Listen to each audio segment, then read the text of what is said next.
Here, under the road, 60 Tibetan refugee families made homes for themselves by partitioning off sections of the bare earth.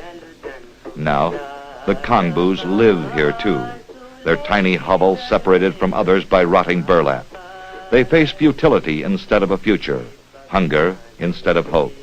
The 10 cents a day Tensing earns in the tea plantation barely buys enough rice for one meal for the family.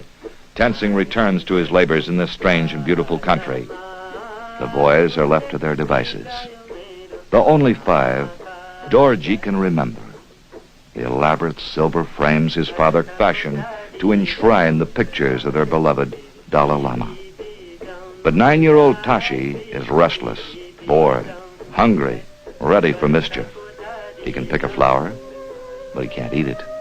He can stroll through the bazaar, but he has nothing to sell or money to buy. He could talk to someone to ease the loneliness, but he can't speak the Indian language, and they can't speak his. He can watch the vendors, his stomach groaning with hunger as he eyes the fruit. He knows the pain they suffered to get to Darjeeling, but now that they're here, his poverty and destitution